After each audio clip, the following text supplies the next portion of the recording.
love Chase's presentation. Mine's also sort of gross as a forewarning, but not as morbid, I would say. I want to start off by asking you guys a few questions, and I'm curious to see your responses as well. What is the most interesting thing that you guys have eaten? Jellyfish. Jellyfish, okay. Anyone else? Dolphin. Dolphin.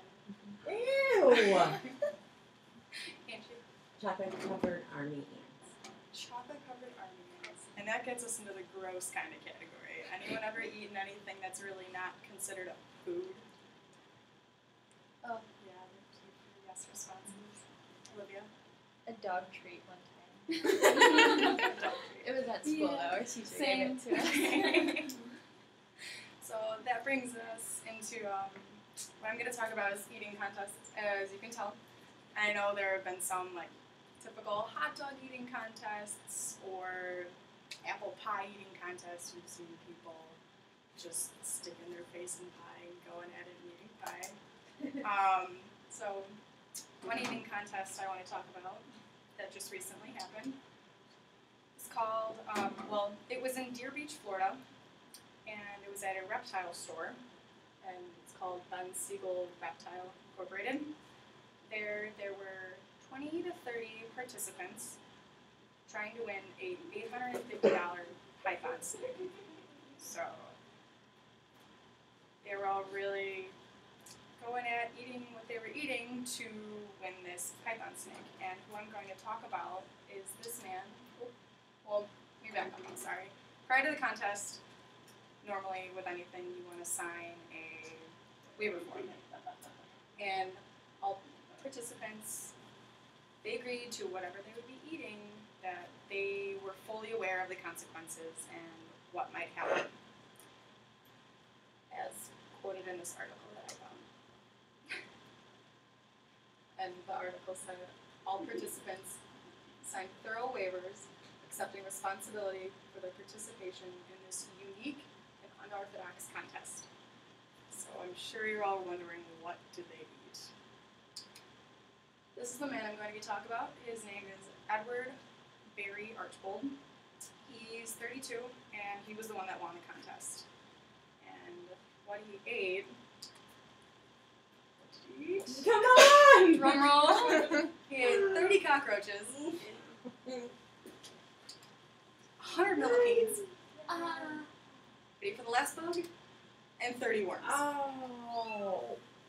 And he was the one that ate the most of all these disgusting insects and won the python snake.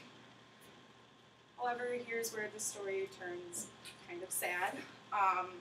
Right after he had finished eating all the bugs, he began to vomit profusely and collapsed to the floor. And then 911 was called, he was brought to the hospital, and unfortunately there he was pronounced dead. So, I'm sure you've all heard about eating bugs. It's kind of, in different cultures in different parts of the world, it's normal. It's a cultural difference. I mean, especially us being students, we all know how to respect other cultures and cultural differences. Some areas it's acceptable, but we know here that, go to the next slide, here's some cockroach facts. They're scavengers, and this means they just eat garbage, essentially. So you know that whatever they're eating, they're going to have bacteria and just dirty, they're just dirty bugs, and I cannot imagine eating one. And as you can see on the PowerPoint, they can acquire things such as salmonella and just diseases and things. So, judging by these facts, which are provided by the New York City Department of Health and Mental Hygiene, one would assume that as Edward was eating all these bugs, these things were also inside of him after eating the bugs. Another fact that I found out, it's not on this PowerPoint, however, cockroaches can live up to 12 hours after being decapitated.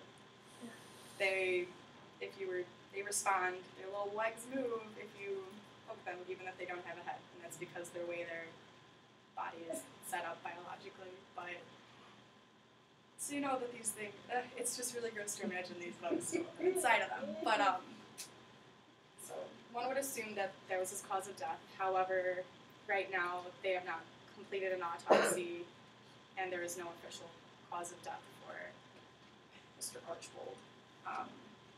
There is a man, his name is Luke Myrat, and he is representing the store, the reptile store, saying that, like I said before, different cultures it's acceptable, people eat bugs all the time.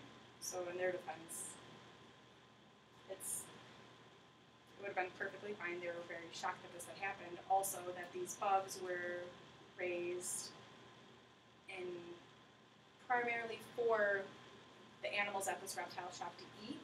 They're domestically raised, so they would assume that there would not have any dangerous diseases and things of that sort.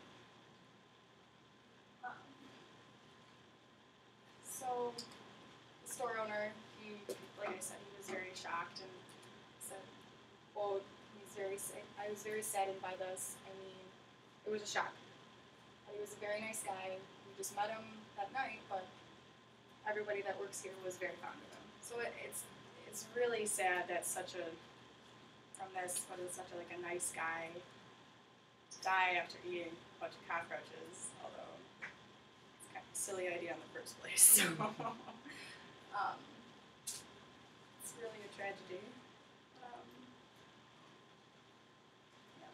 And if you're wondering what happened to the nice python snake that he won, it's now in the possession of his family. So at least the snake's safe. And here are my works I did. Thanks for listening. Yay!